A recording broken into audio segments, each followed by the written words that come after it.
ದಯವಿಟ್ಟು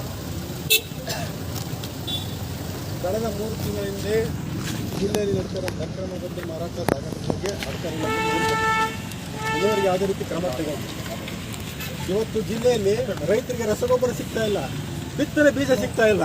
ಇವತ್ತು ಹಳ್ಳಿಗಳಲ್ಲಿ ಒಂದೊಂದು ವಾರ್ಡ್ಗಳಲ್ಲಿ ಗ್ರಾಮಗಳಲ್ಲಿ ಎಲ್ಲಿ ಬೇಕಲ್ಲಿ ಗಲ್ಲಿಗಳಲ್ಲಿ ಅಕ್ರಮವಾಗಿ ಸಿಗ್ತಾ ಇದೆ.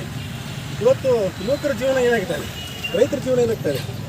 ದಯವಿಟ್ಟು ತಾವು ಜಿಲ್ಲೆಯಲ್ಲಿ ನಡೀತಾ ಇರುವಂಥ ಅಕ್ರಮ ಮದ್ಯ ಸಾಗಾಟ ಹಾಗೂ ಮಾರಾಟವನ್ನು ತಡೆಗಟ್ಟಬೇಕು. ಇಲ್ಲದಿದ್ದರೆ ಕರ್ನಾಟಕ ರಕ್ಷಣಾ ವೇದಿಕೆ ನಾರಾಯಣಗೌಡರ ಸಂಘಟನೆಯಿಂದ ಇನ್ನೂ ಉಗ್ರವಾದಂಥ ಅನಿರ್ದಿಷ್ಟಾವಧಿ ಧರಣಿಯನ್ನು ನಿಮ್ಮ ಕಚೇರಿ ಮುಂದೆ ಮಾಡಬೇಕಾಗುತ್ತೆ ಸರ್.